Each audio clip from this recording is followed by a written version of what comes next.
La mécanique des sols est un domaine scientifique de la discipline du génie civil qui étudie le comportement mécanique des sols.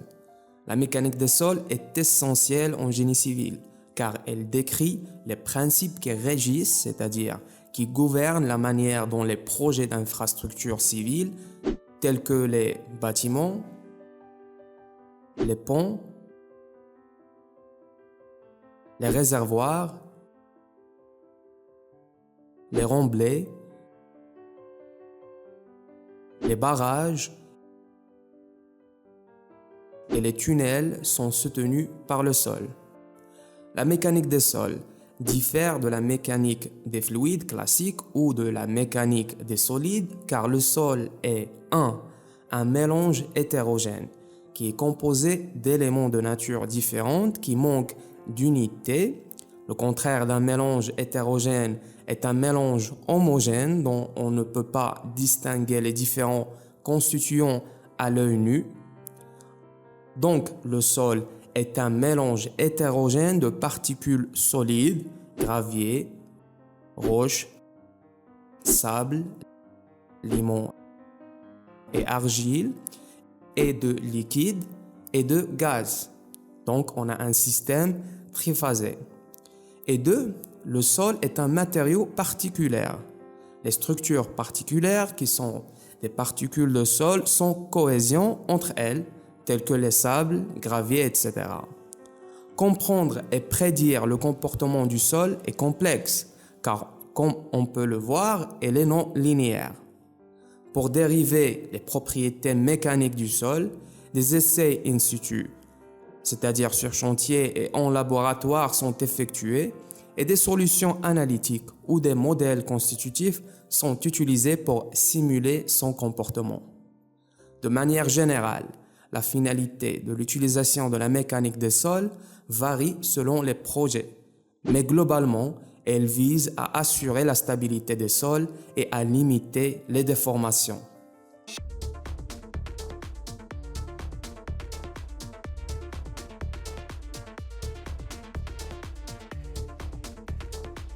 Pour que des structures telles que les barrages, les murs de soutènement, les réservoirs, les silos, les tunnels fonctionnent avec succès, c'est-à-dire contrôlent le positionnement du sol, elles doivent résister aux pressions qui leur sont exercées par les matériaux qu'elles supportent.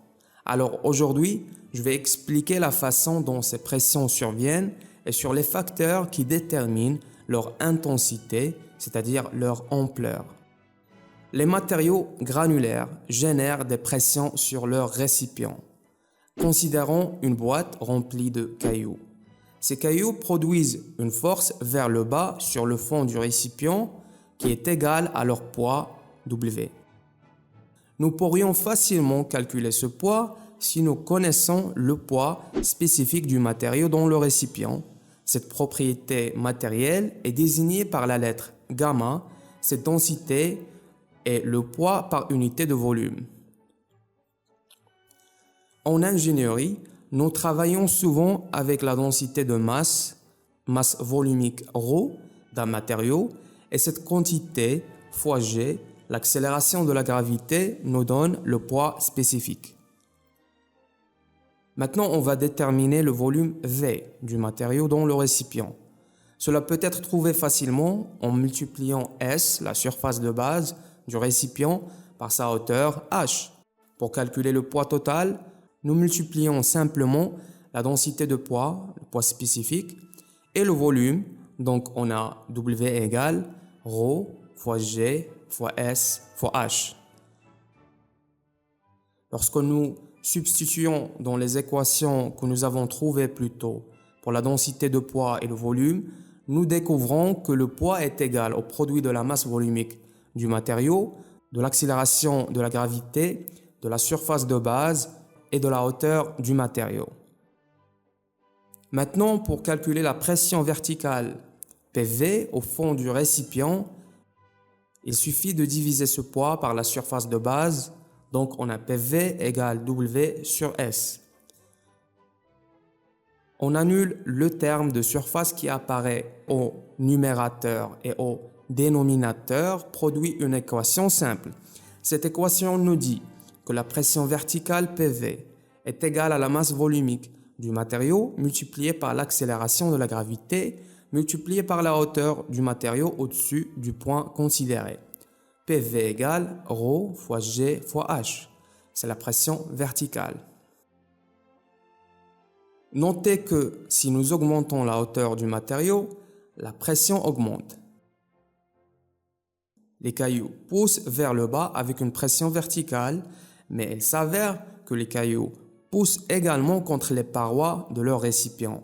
Donc on parle d'une pression horizontale aussi. Considérez ces trois cailloux. Lorsque la gravité pousse le caillou supérieur vers le bas, elle a tendance à se coincer entre les deux autres cailloux, les poussant latéralement. L'intensité de cette force latérale dépendra de la force avec laquelle le caillou supérieur est poussé vers le bas, et cela dépend à son tour de son poids et du poids du matériau qu'il supporte. Si les cailloux inférieurs sont contraints par une structure, ils exerceront une force horizontale sur cette structure. À une courte distance vers le bas, les pressions verticales et horizontales sont faibles. À des profondeurs progressivement plus grandes, les deux pressions augmentent.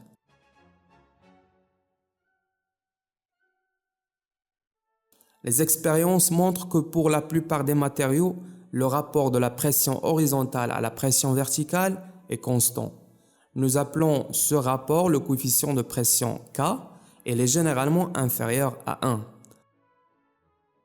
Ainsi, pour les matériaux granulaires, la pression verticale à n'importe quelle profondeur est typiquement ρGH, tandis que la pression horizontale est KρGH. Il est donc clair que les pressions verticales et horizontales augmentent linéairement avec la profondeur. Pour les liquides, les expériences montrent que les pressions de liquide sont les mêmes dans toutes les directions. Et dans K, le rapport des pressions horizontales et verticales prend la valeur 1. Dans ce cas, nous écrivons simplement que la pression P, agissant dans n'importe quelle direction à une profondeur particulière, est égale à ρGH. Donc, pour les matériaux granulaires, la pression horizontale pH est généralement inférieure à la pression verticale PV. Pour l'eau et d'autres liquides, cependant, les pressions horizontales et verticales sont égales à une seule valeur P.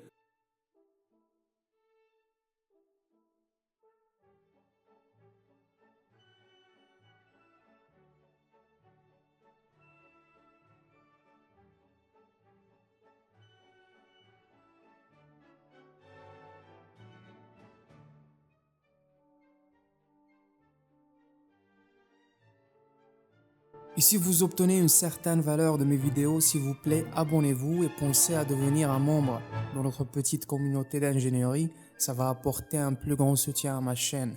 Merci.